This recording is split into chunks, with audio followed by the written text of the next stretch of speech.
बिस्मिल्लाहिर्रहमानिर्रहीम, अस्सलामु अलैकुम। मैं हूं करामत मुगल और सियासी बैठक में मेरे साथ हैं अदील राजा साहब और अलीना शिगरी साहबा। बहुत शुक्रिया आपके वक्त का। सबसे पहले बात करेंगे जीबी की असम्बली, जहां पर वजीर आला आए हैं, लेकिन स्पीकर, डिप्टी स्पीकर और अपोजिशन लीडर का भी नाम सामने आ चुका, इंतखाब हो चुका। लेकिन ये दुनिया की तारीख में पहली मरतबा हुआ है कि डिप्टी स्पीकर और अपोजिशन लीडर एक ही जमात से लिए गए। दूसरी जानब सलमान सफदर साहब और अडियाला जेल के सुप्रिटेंडेंट जो हैं वो आमने सामने आए हैं। किसने गलत काम किया है, क्या जवाब सवाल हुए हैं, वो आपके सामने रखेंगे कि ये 190 मिलियन पाउंड केस जो है उस पर सरफराज डोगर साहब ने इतनी रफ्तार क्यों पकड़ी हुई है। इसके बाद लाहौर में 9 मई के हवाले से पाकिस्तान तहरीक इंसाफ के लीडरान को जो बाटा रेड के हिसाब से 10-10 साल की सजाएं हुई हैं, उसका तफसीली फैसला सामने आया है और उसमें 2 ही पुलिस वाले फिर गवाह सामने आए हैं जो हर जगह पर मौजूद होते हैं और उन्हीं की बुनियाद पर मुअज़्ज़ज़ जज जो हैं सजाएं सुनाते हैं। इसके अलावा भी बहुत सी ऐसी खबरें हैं जिन पर तबसरा जानेंगे। सबसे पहले अलीना शिगरी साहबा, जीबी में नून लीग जो है उसने क्या कमाल किया है कि डिप्टी स्पीकर की सीट भी उन्हें दी गई है और अपोजिशन लीडर भी नून लीग का सामने आया है। ये कहाँ होता है जब अपोजिशन लीडर खड़ा होकर बोलेगा और अगर जो सेशन है उसकी सरबराही या सदारत जो है वो डिप्टी स्पीकर कर रहे हैं, तो फिर माहौल क्या होगा? माहौल वही होगा जो आपको इस वक्त कौमी असम्बली में नजर आता है, जहां पर ये दोनों जमातें एक दूसरे के अपोजिशन इत्तेहादी हैं और वहां पर यही फॉर्मूला सेंटर में तो मतलब चूचू का मुरब्बा तो आपने बनाया हुआ था। अब आप सूबे में यही फॉर्मूला अप्लाई करने की तरफ आप इसको लेके चल रहे हैं। लोगों में तो इसकी पजीराई आपको बिल्कुल नहीं मिल रही, इसकी एक्सेप्टेंस नहीं होनी है। आपने किस तरह से, बिल्कुल हमारे लिए सरप्राइज नहीं होना चाहिए था। हमें ये इलेक्शन से पहले से पता था कि पीपल्स पार्टी और आईपीपी हैरत अंगेज तौर पर दोनों मिला के उन्होंने हुकूमत बनानी थी। हमें इलेक्शन से पहले ये जो है ये कन्वे कर दिया गया पहले। हाँ जी, कि आईपीपी और आईपीपी आपको पता है कि जितने टिकट्स पे उनके प्लेटफॉर्म पे जितने कॉन्टेस्ट कर रहे थे वो सारे जो है वो बहुत बुरी तरह से शिकस्त का सामना उन्होंने किया है। और किस तरह से फिर आपने आजाद उम्मीदवारों को रातों रात जो है वो गुलाम बनते हुए देखा। हाँ, हमें वफाक में वो जहांगीर तरीन साहब का जहाज जो है वो तो हमें मशहूर था, वो हर बात पे हवाला दिया जाता है। लेकिन ये गिलगित बल्तिस्तान में भी अब कौन सी चीज चली है वो आपके सामने, क्योंकि अचानक से आज आईपीपी ने जोर लगाया, बहुत भरपूर एक प्रेशर डाला, इनके ऊपर दबाव डाला पीपल्स पार्टी के। सो मच सो कि बिलावल साहब को, अलीम खान साहब को कॉल करना पड़ा, टेलीफोनिक राब्ता किया, उनको हुकूमत में शामिल होने की दावत दी गई। और उसके ये वही अलीम खान साहब है जिनके हवाले से नदीम अफजल चंद और दीगर जो है वो तोहमत और इल्जामात इनके ऊपर थे कि भाई नहीं, तोहमत भी नहीं थी क्योंकि वो इंतखाबी मुहिम में आपने देखा था वुज़रा अमीर मकाम साहब, अलीम खान साहब वो वहां पर मौजूद थे। और उनके होते हुए ये जो प्री पोल मैनेजमेंट, पोस्ट पोल मैनेजमेंट जो पूरी नजर आ रही है, इसी का हमें एक शाखसाना नजर आ रहा है कि अब ये ऐसी असेंबली होगी कि जिसमें पीपल्स पार्टी और नून लीग जो कि एक ही सिक्के के दो रुख जिनके हवाले से था, वो सिर्फ इंतखाबी सियासत में आपने ये हुंजा को कराची बनाना है, लाहौर बनाना है, ये बनाना है, वो बनाना है, ये सिर्फ इंतखाबी सियासत का हिस्सा था। लोगों को पता होना चाहिए कि वोटर को ये शायद बेवकूफ समझते हैं, लेकिन असल में ये वही फॉर्मूला को अप्लाई करना चाहते हैं कि जी जहां पर आपको आजाद कश्मीर में भी यही चीज नजर आ रही है ना कि ऑपोजिशन में बैठे हुए है और नून लीग और हुकूमत कर रही है पीपल्स पार्टी, लेकिन दोनों जो है वो इत्तेहादी है सेंटर में। सो गिलगित बल्तिस्तान में भी, और ये पहली बार हो रहा है गिलगित बल्तिस्तान में कि जहां पर आपको डिप्टी स्पीकर और जो ऑपोजिशन लीडर है और सो मच स्पीकर साहब को फौरन डिक्लेयर करना पड़ा। वो नदीम साहब, इमरान नदीम साहब है स्पीकर, एक सीट आप छोड़ देते या अपोजिशन ले लेते या डिप्टी स्पीकर ले लेते, दोनों में से एक चीज। हुकूमत में भी है, अपोजिशन में ये कहाँ होता है। जो फार्मूला विफाक में लगाया गया कि सुन्नी इत्तेहाद कौंसिल को सीटें इस वजह से नहीं दी जाती कि उन्होंने जनरल इलेक्शंस में जनरल सीट कोई नहीं जीती होती। आईपीपी ने भी तो वहां कोई सीट नहीं जीती, उनको जो है वहां का इलेक्शन कमीशन इतना फराख दिल है, वो सारी की सारी सीटें उठा के दे देता है और वहां पर पीपल्स पार्टी भी चुप कर जाती है जिनकी सीटें छीनी गई है। अब वो एक लतीफ़ा है, लेकिन वो थोड़ा सा एडल्ट सुनली हो जाता है तो मैं सुना नहीं सकता, आप बाद में मुझे मोहतरमा की वजह से। लेकिन उसका जो क्रक्स है ना वो ये है कि जिथे साडा नूर जमाल खोता घोड़ा सा भला ठीक है। तो निज़ाम के साथ एक मजाक किया जा रहा है, एक लतीफ़ा बना दिया गया है इस निज़ाम का। जीबी एक सेंसिटिव एरिया है, तो बेहतर नहीं सिस्टम को सीरियस ही नहीं और सारे फॉर्मूला जो है वो खला में बनाए जा रहे हैं। जो इसका जो इनका वो है, मिसाल के तौर पे जो अब ये वो जो मेकर है ना, क्योंकि बिलावल साहब नाराज हो गए थे, बजट अप्रूव करवाना था, बिलावल साहब ने कहा था मैं ताली नहीं बचाऊंगी, उन्होंने कहा था ताली बचाओगे आप, ये लो जीबी की हुकूमत ले लो, ठीक है। उसके बाद नून लीग ने कहा माई बाप हम क्यों हार रहे हैं बिला वजह, हमें तो जीतना चाहिए था। उन्होंने कहा तुम स्पीकर डिप्टी ले लो, गवर्नर भी तुम ले लो। उन्होंने कहा अच्छा, तो सलीम खान ने कहा जी मैं तो अगला वजीर आजम तैयार हो रहा था। उन्होंने कहा तुम ये लो 4 बंदे ले लो। मतलब एक अंदाजा लगाओ कि एक पार्टी जिसने एक भी सीट नहीं जीती या हुकूमत बना सकती, या हुकूमत बना सकती थी पीपल्स पार्टी या नून लीग। 4 आजाद रात को उठे, उन्होंने फैसला किया है कि दूर बहुत दूर से हम देख रहे हैं कि अगर हम अलीम खान के साथ शामिल हो जाए तो इस्तेहकाम आ जाएगा, और उसमें शामिल उन्हें इस्तेहकाम नहीं चाहिए, मतलब अलीम खान को इस्तेहकाम। बड़ा ही बुरा कोई स्क्रिप्ट है, बहुत ही बुरा स्क्रिप्ट है। जो ये स्क्रिप्ट लिख रहा है राइटर, उसको जूते पड़ने चाहिए। और 3 सीटों से, मतलब नून लीग 3 सीटों से एकदम से आ गई जी 9 सीटों पर। आप मतलब इमेजिन करें ये नंबर्स के साथ क्या कर रहे हैं, ये लोगों को किस हद तक 17 से 152 हो सकती है, तो ये मतलब अब मैं क्या कहूँ कि जो पाकिस्तान की आवाम को जो वो समझते थे ना, गिलगित बल्तिस्तान की आवाम पाकिस्तानी है आप भी। हाँ नहीं, वो बात सही है, लेकिन हमें पता है डोगरा राज से किस तरह से आजादी लेनी होती लेकिन ये इधर से लेके दिखाओ ना, आपसे एक कदम आ गई है। इधर ये जो खोता राज अभी तुम्हारे पे, अभी जो तुम्हारे पर खोता राज लगा, इससे आजादी लेके दिखाओ ना। ये भी है। अभी तो थे वो आपके साथ अमजद साहब, गुफ्तगू भी फरमा रहे थे। अमजद साहब ने कहा कि जी हमारा एम था कि स्पीकर हमारा हो, तो इसलिए हमने डिप्टी दे दिया। स्पीकर उनका है और अमजद साहब जो है वो बतौर ऑपोजिशन। यार आपको इतना करने की जरूरत क्या है लेजिटिमेसी के लिए कि यहाँ पर कर लिया था मैंडेट चोरी, तो वहां पर ये लो कि वहां पर नाकामी हुई है, तो यहाँ अभी भी आपको पता है इन्होंने गिलगित बल्तिस्तान में मुझे कह रहा है 3 कॉन्स्टिट्यूएंसीज में अभी भी बहुत शदीद कंट्रोवर्सी के जद में रही 3 कॉन्स्टिट्यूएंसीज, और एक अभी चिलास में अभी भी प्रोटेस्ट हो रहा है। हाँ, वो बोर हो रहा है। लोग भी तंग आ गए वाली सीट पे देखे ना, खालिद रशीद की वालिदा के साथ क्या किया गया। लोगों ने कहा ये कर क्या रहे हो, रिकाउंटिंग नहीं होने दी है वहां। हाँ जी, जो चैलेंज हुए हैं और अभी भी सुप्रीम अपीलेट कोर्ट का 2 जुलाई। अब आते हैं 190 मिलियन पाउंड केस। इसके लिए हुकूमत ने ऑलरेडी स्क्रिप्ट उसके लिए भी तैयार किया हुआ है कि सरफराज डोगर साहब इतनी जल्दी में है कि जल्द अज जल्द वो इस अपील को निपटाएं ताकि फैसला जो आगे आनी अदालत में जाए। वहाँ हाजी साहब पहले ही तैयार बैठे हुए कि हाजी मीनुद्दीन साहब के पास ये केस आएगा और वो उसका फाइनल वर्डिक्ट दे देंगे ताकि इमरान खान के पास इस केस में कोई ऑप्शन ही ना। तो अब ये जो सुप्रिंटेंडेंट जेल साहब अब उठकर सामने आ रहे हैं, जो माजी में इस्लामाबाद हाई कोर्ट से सजाएं हुई, बुलाया गया, जो कुछ भी हुआ, अब अचानक से सामने आने का मकसद ये है कि सलमान सफदर साहब को डिस्क्रेडिट किया जाए या फिर भाई मामला वही है कि जल्द अज जल्द इस मामले को निपटाना है। हुआ ये है, मैं आपको डेटों के साथ बताता हूँ कि 4 हफ्तों से सलमान सफदर साहब कहते हैं कि 4 हफ्तों से मेरा स्टाफ 6 बार अडियाला जेल जा चुका है। जेल काम ने मेरे स्टाफ को, वो कहते हैं, बाहर खड़े रखते थे, पूरा दिन वकालतनामा नहीं देते थे। सरफराज एडवोकेट उन्होंने नाम भी दिए, सरफराज एडवोकेट, अहमद और खालिद यूसुफ चौधरी ने 5 से ज़्यादा चक्कर लगाए अडियाला जेल के। खालिद यूसुफ चौधरी तो तकरीबन छोटे से मिथुन चक्रवर्ती बन गए थे। वो अडियाला जेल के बाद डिफरेंट 5-6 पोजों में तस्वीरें खींचते थे, फिर वो सोशल मीडिया के मुख्तलिफ लोगों को भेजते थे, फिर वो कहते सारी तस्वीरें लगाना, रिकॉर्ड पर है ना, ठीक है, ठीक है। कहते हैं जी 15 जून को सुबह इस्लामाबाद हाई कोर्ट में हम तौहीन अदालत की दरखास्त दायर करने पर मजबूर हो गए। ठीक है, दायर होने के बाद मेरे से राब्ता किया गया और मुझे कहा सिर्फ इमरान खान का वकालतनामा ले ले। कहा गया कि बुशरा बीबी का नहीं, इमरान खान का दस्तखत शुदा वकालतनामा ले जाए, बुशरा बीबी का बाद में ले जाना। तो मैंने कहा ये मेरे लिए कबूल नहीं। अब अडियाला जेल ने क्या कहा? अडियाला जेल ने कहा है जी कि अदालती हुक्म के मुताबिक 16 जून को वकालतनामे दस्तखत होने के बाद तैयार थे। 16 जून को बताया गया, व्हाट्सएप मैसेज किया गया, उन्होंने जवाब ही नहीं दिया और ये वकालतनामे हासिल नहीं किया। अब इशू क्या हो रहा है इसमें? इशू ये नहीं है कि सुप्रीटेंडेंट जेल को गैरत आ गई है या सुप्रीटेंडेंट जेल को अपना हलफ याद आ गया, अपनी तनख्वाह हलाल करना चाहता है। इशू ये है कि इससे पहले ये डोगर साहब केस ही नहीं लगा रहे थे जी।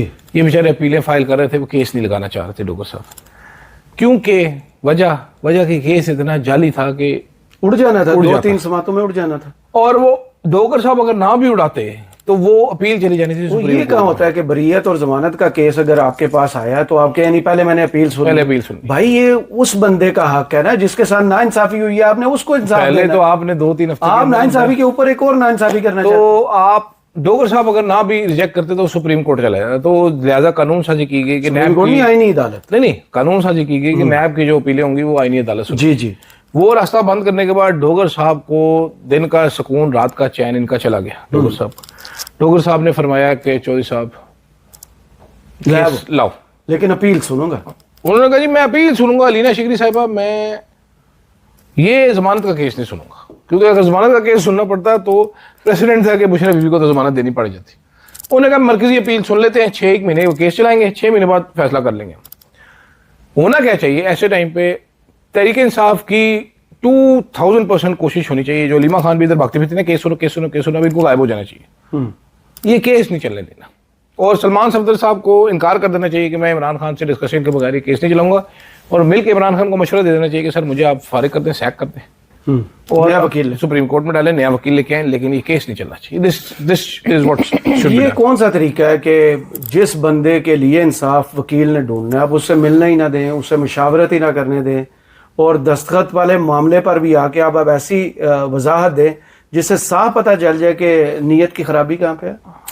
मेरे ख्याल से मैं एज अ पाकिस्तानी मुतालबा करना चाहती हूँ कि हमारी अदालतों में जंगी तराने प्ले किए जाएं पीछे बैकग्राउंड में, मोटिवेशन होता है, आपको मोटिवेशन हो, क्योंकि जंग ही लड़ रही है हमारी अदालतें इस वक्त एक इंसाफ के साथ, एक इंसाफ के साथ जो इंसाफ के मुतलाशी हैं, जो आपके दरवाजे पे आ रहे हैं। और आपको याद होगा वो डोगर साहब के एजाज में तकरीब थी, कौन सी थी वो, जो जहां पर जंगी तराने बजाए जा रहे थे, तो लोग परेशान हो गए कि जंगी तराने क्यों बैकग्राउंड में। तो मैं चाहती हूँ एज अ पाकिस्तानी में देखना चाहूंगी कि इन अदालतों में आप बैकग्राउंड में प्ले किया करें इसको, आहिस्ते आवाज में, ऊंची आवाज में, ताकि लोगों को ये पता हो कि हमारी अदालतें जंग लड़ रही हैं हर इंसाफ के हेयरिंग साथ। से पहले ना एक दफा इनका हलफनामा पढ़ के सुनाना चाहिए। इनको हलफनामे की शर्म होती है कि वो जो बात की जाती थी ना, इमरान खान भी बार बार कहते थे कि आप विटनेस से क्यों कुरान पर हलफ लेते हैं, एक दफा जज से लेकर देखे कि वो उसने इंसाफ करना है ना। जो इमरान खान के साथ जेल में, जैसे इमरान खान तैयार होकर भी कमरा अदालत में एक दफा एंटर हो रहे थे, उनका भी जवाब सुनने से पहले जज साहब ने कहा था, शाह महमूद कुरैशी,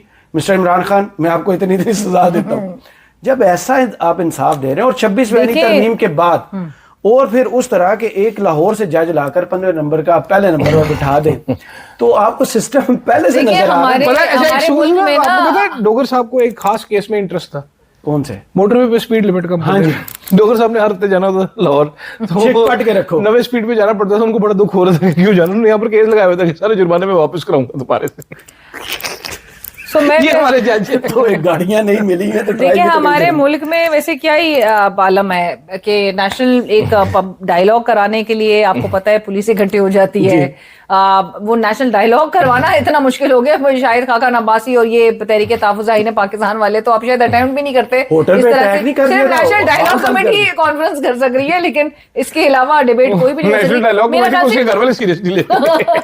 सिर्फ मेरे ख्याल से जो बाशऊर पाकिस्तानी है ना, आपने कहा ना ओथ, पब्लिक अवेयरनेस के लिए भी, वो नहीं जैसे हर 8 अक्टूबर को अर्थक्वेक प्रिवेंशन के लिए लीफलेट्स बढ़ रही होती है ट्रैफिक सिग्नल्स पे, एज इफ लोगों ने बचाने अर्थक्वेक से अपने आप को बचाना। तो खैर अपने आप को लोगों नहीं है इस मुल्क में, क्योंकि जो हुकूमतें हैं वो आपको बिल्कुल किसी भी क्राइसिस से बचाने के इस वक्त काबिल नहीं नजर आ रही हैं, चाहे वो पॉलिटिकल क्राइसिस हो, चाहे वो इकोनॉमिक क्राइसिस हो, वो अपने ही उस पर डगर पे नजर आ रही है। और बेबसी का आलम तो ये है कि हमें असेंबली में तकारीर होती हुई नजर आए जहां पर हुक्मरान जो ट्रेजरी बेंचेस पे बैठे हुए वो खुद बोले कि जी हम जब इक्तदार में होते तो पुलिस हमारे आगे होती है, जब हमारे जब हम इक्तदार से निकल जाते पुलिस हमारे पीछे होती है, तो वीगो डालो से अब हमें बचाया जाए, पार्लियामेंट लॉज से वीगो डाले। सो अवाम को मेरे ख्याल से बाशऊर पाकिस्तानी होने के नाते हम सब का फर्ज है इसकी प्रिंट आउट्स निकालने चाहिए इनके ओथ के, और लोगों में पब्लिक अवेयरनेस क्रिएट करनी चाहिए। आप मैक्सिमम सोशल मीडिया प्लेटफॉर्म से भी इनको बताएं कि जी इनके जो ओथ है, इनका हल्फ जो है वो क्या कहता है, क्या डिमांड करता है। थोड़ा मेरे ख्याल से आनी नहीं है शर्म, लेकिन शर्म दिलवानी चाहिए। सही। दूसरी जानब लाहौर में वो अब इतनी जगहों पे ये जो सुपरमैन इकट्ठे थे, जाज चौधरी साहब, मियां अब्दुल रशीद साहब और डॉक्टर यास्मीन राशिद साहब, उमर सरफराज चीमा साहब, उमर अयूब साहब याद आते हैं। वो हमारे शो से बैठ के अक्सर बताते थे कि मैं 9 मई को वो मुतादिद जगह पे किस तरह से वो कहते हैं चोरी करे थे, बाइक पे भी थे उस वक्त, तो पता नहीं क्या क्या चुरा के लेके जाए थे। अभी डॉक्टर यास्मीन राशिद सबको पता है उस दिन कोर कमांडर हाउस के बाहर थी, लोगों को मना कर रही थी, विजुअल प्रूफ मौजूद है।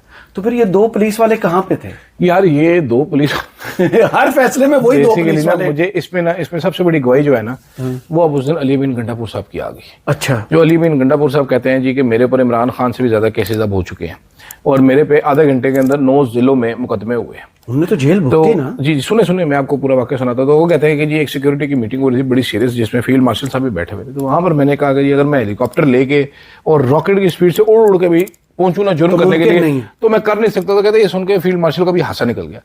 ये फील्ड मार्शल का जो हासा था ना, ये एडमिशन था फील्ड मार्शल का कि जाली मुकदमात करवाएगी।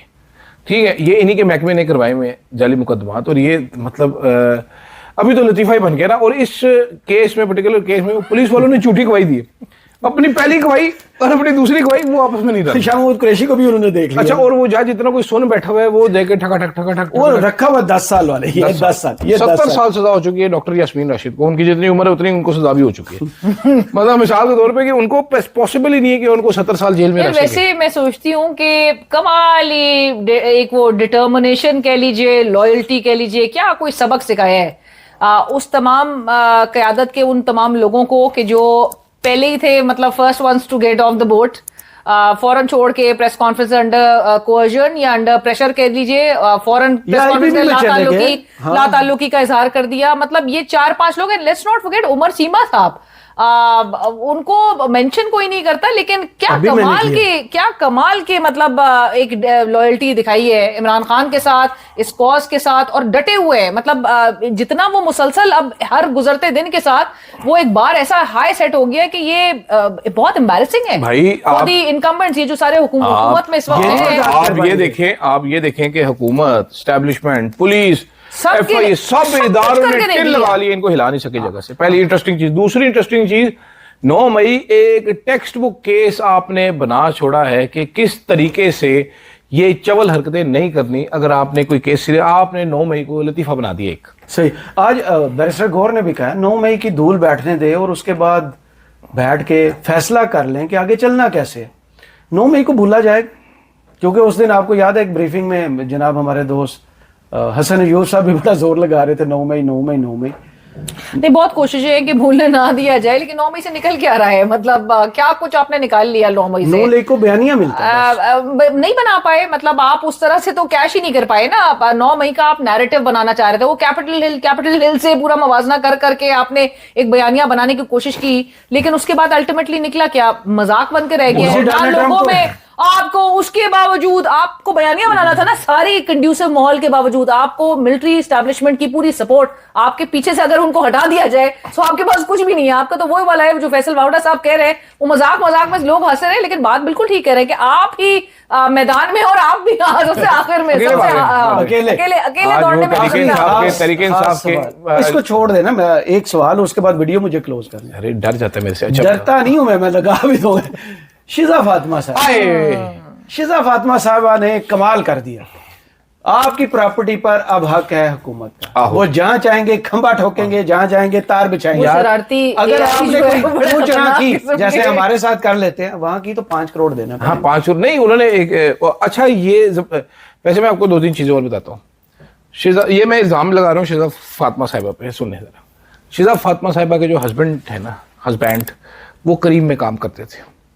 हस्बैंड और ऑनलाइन टैक्सी करीब, उनके दोस्त, हस्बैंड और उनके दोस्त ने मिलके एक ऐप बनाई, कंपनी बनाई डील कार्ट के नाम से। अच्छा।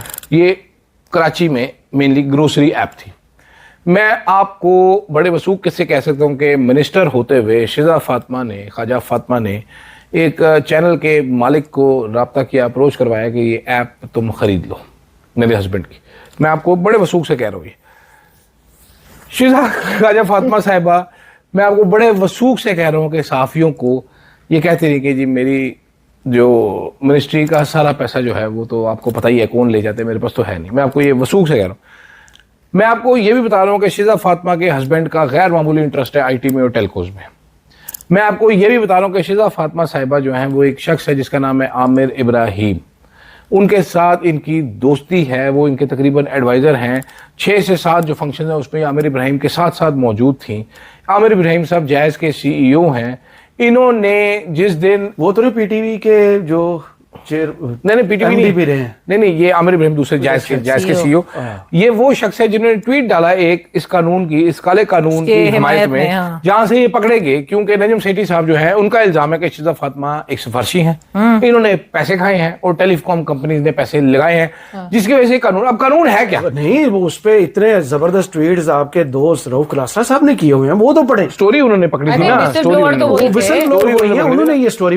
अब देखें, अब कानून क्या है, जिसको सारा डिफेंड करे, आप वो लफ्ज पढ़ना शुरू करें, बीच में आपको समझ आई थी कि जी किराए पे अब अच्छा, किराए पे भी काफी सारे टाउट्स जो है ना वो सामने आ गए इसकी बिल की पॉजिटिव पहलू दिखाने के लिए, तो अपने घर में लगवा ले। उन्होंने पढ़ा ही नहीं है कि बिल। एक प्रॉपर्टी पे गवर्नमेंट का कैसे हो भाई सकता है? मैंने बाय की है ना। वो कह रहे हैं कि अदील राजा के सर पे जैज ने कहा हमने टावर लगाया। आमिर इब्राहिम ने फैसला किया हमारे घर के करीब रहना, सिग्नल तो आएंगे। भाई वो कह रहे हैं कि इसके सर पे ये बेस्ट जगह है टावर लगाना है। मैं कहूंगा कि नहीं जी चोई साहब, मैंने टावर नहीं लगाना। सर मेरे वो 2 खत मेरे घर में डाल गए कि इसके सर पे टावर लगाना है। मैं जवाब नहीं दे सका। तीसरे दिन वो आएंगे, वो किले लेके आएंगे, मेरे सिर पे ठुकाई कर देंगे टावर की। 5 करोड़ का जुर्माना भी करके क्योंकि डीम्ड अप्रूव्ड है अगर मैंने जवाब नहीं दिया। लेकिन अगर मैंने मस्ती की जैज वालों के साथ कि जैज वालों मैंने टावर नहीं लगवाना, तो वो हुकूमत को लिखेंगे, हुकूमत कहेगी ये तो लिटिगेशन में चला गया। तो मैं अपना सर बचाने के लिए बिला वजह एक केस भुगतूंगा जिसमें डोगर साहब जैसा एक जज होगा और वो कहेगा नहीं, क्योंकि जैज वालों ने कहा इसका सर बड़ी बेहतरीन जगह टावर लगाने के लिए, तो ठोको इसके सर पे, और मेरे सर पे टावर ठोक की तरक्की का रास्ता ये टावर ठोको। मैं टावर ठोकने के लिए जगह कोई और बताना चाहता, तुम लोगों के डर से मैंने सर पे ठुकवाया। लेकिन मैं यहाँ पे सिर्फ एक बात कहना चाहती हूँ कि शिजा साहिबा की जो तारीफ में इतनी लंबी तमीज बांधी है इन्होंने, शिजा साहिबा की बिल्कुल काबिलियत वैसी है, वो जो मरियम साहिबा के हवाले से देखा नहीं, यूनुस भट्ट ने अपनी किताब में लिखा था कि उनकी 2 ही खूबियां हैं, एक वो नवाज शरीफ की बेटी और दूसरे नवाज शरीफ उनके वालिद हैं। सो फिजा फातिमा साहिबा की जो शिजा बोल रही हूँ, शिजा साहिबा की जो कुल काबिलियत थी SIT मिनिस्ट्री में आने की, वो काबिलियत यही थी, एक नेपोटिज्म जो उरूज पे हमें नजर आ रहा है। ये IT पढ़ी भी नहीं हुई, सिर्फ ख्वाजा आसिफ साहब की भतीजी और बाजी होने की वजह से। सेक्रेटरी IT जो है वो मार्केट से कॉम्पिटेंट आदमी उठाया गया है, वो कहां से आया? X jazz. और फिर ब्लेटेंट और सुने ब्लेटेंट एडमिशन ऑन टीवी आके IT मिनिस्टर कह रही हैं जी हम बिल्कुल सही बात है कि ये लैंग्वेज जो है इसमें तब्दीली होनी है, हम कलेक्टिव विजडम, मतलब आप हाल देखें कलेक्टिव विजडम का कि कौमी असेंबली से ये बिल जो है वो पास हो गया, चला गया, कमेटियों में डिस्कस होने के लिए, सेनेट में पेश होने के लिए आगे बढ़ा तो वहां से रोका। अच्छा, पीपल्स पार्टी को कोई क्रेडिट नहीं जाता, सेनेट में भी इस वजह से पीपल्स पार्टी ने तो डबल गेम खेली है यहाँ पर। सेनेट में इस वजह से रुका है क्योंकि उससे पहले मीडिया में आवाजें उठी। मैं आपको बताता चाहता हूँ कुछ हिडन पहलू जो नहीं पता। जबरदस्त बिल वो सेनेट और अली जफर साहब ने भी इसको आपको पता है ना, जहां ये मोबाइल कंपनियां टावर लगाती थी वहां रेंट देती थी, अभी भी देती है, रेंट अभी भी देना। अब देखिए रेंट भी नहीं देंगी लेकिन वो जगह भी उनकी होगी। अब घर के ऊपर है, मतलब पीपल्स पार्टी का मैं रोल वो करे, ये कोई पलवशा साहब और ये सब ये दोगला रोल है। कौमी असेंबली से आपने वोट कर दिया, आपने पास कर दिया, पीपल्स पार्टी नहीं थी, नवीद कमर वाज ऑन, नवीद कमर साहब सो रहे थे, खोए हुए थे, क्या कर रहे थे, वो मैंने भी देखा, हम सो रहे थे ना। और फिर आप सेनेट में आके अपना रोल प्ले करना चाह रहे हैं, मतलब ये वो रोल ही है। अच्छा, इंटरेस्टिंगली बहाने क्या लगा रहे हो आमिर इब्राहिम साहब, जो वो मतलब इतना ही डफर आदमी CEO बन गया, वैसे लगी वो मिसालें क्या दे रहा है। राइट ऑफ वे का मसला, भाई दुनिया ने राइट ऑफ वे किस तरह सॉल्व किया था, तू मैंने दस। तेरा मसला पता है चौधरी, मैं आपको समझाता हूँ इनका मसला क्या है। इनका मसला ये है कि यूफोन ने टेलीनॉर को अक्वायर कर लिया, उनके पास टावर्स की तादाद होगी डबल, उनको इतने टावर लगाने की जरूरत नहीं, तुम्हारी सर्विस है थकी हुई, ओवर बिलिंग तुम ढेर सारी करते हो। अब आपको लोग मांगते हैं सर्विस, अब लोग आपको सोशल मीडिया पे निकालते हैं। 5G है पाकिस्तान में जी, 5G आपको पता है ना, एक गली में आता है जैस का सिर्फ पूरे इस्लामाबाद में, बाकी इसने 5G हो नहीं सका। ये मिनिस्टरों को कोर्स करके पैसे लगा के राइट ऑफ वे मेरे घर पे कब्जा करना चाहते हैं बेशरम लोग। कैसे हो सकता है? ठीक है, ये मतलब भाई पूरी जिंदगी की कमाइयां लोगों ने लगाई हुई है, इसलिए नहीं लगाई कि आमिर इब्राहिम पे गैरत जैस के लोग आएंगे और मेरे घर पे कब्जा करेंगे। टोटल पाकिस्तान में बची है बिजनेस क्या देखे, यूफोन के पास चला गया, वारस जो है वो खत्म होता है, वो जैज के पास चला जाता है। ना बिल्कुल समझ अवाम ना बिल्कुल सुने, और अवाम ने 3 कंपनियां टोटल, 3 अवाम ने एक सरकारी है ना यार, इस चीज यूफोन तो सरकारी है, यूफोन मोबिलिंग और यूफोन जैज और जोंग, बस 3 जी। नहीं, लेकिन मैं ये कहना चाहती हूँ कि ये शायद समझ रहे हैं कि ये कानून साजी करते चले जाएंगे, अवाम ने कोई रिएक्शन नहीं करना है, क्योंकि हमने खौफ से अवाम को बिल्कुल साइडलाइन कर दिया है, मार्जिनलाइज कर दिया है, और अवाम जो है वो किसी बोलने के काबिल नहीं रहेगी, ना कोई एहतजाज करने के काबिल नहीं रहे। हमारा खौफ जो है वो सर चढ़कर बोल रहा है, गिरफ्तारियां होंगी अगर आप बोलेंगे। सो अब आपके घरों में अगर ये घुस के आखिरी हाल यही रहा ना कि आपके घर पर भी हुकूमत जब चाहे और लोग करवाएंगे ये चीज। अभी आपने पेट्रोल जो है वो कितनी कीमत से लेकर अभी 300 पे आया, अभी फिर बढ़ा देंगे, तो ये सिर्फ ये इनके गिमिक्स होते हैं। बस हमारी कौम का अब हाल ये हो चुका है कि वो जो मिसाल है ना 100 प्याज और 100 जूते वाली, वही है कि बस जूते मारने वाले बढ़ा दे, बाकी हमें कोई इशू नहीं है। मुझे अदील राजा और अलीना शिगरी साहब को इजाजत दीजिए, अपनी दुआ में याद रखिएगा और कमेंट्स बॉक्स में जरूर बताइएगा ये वीडियो आपको कैसी लगी। अल्लाह हाफिज।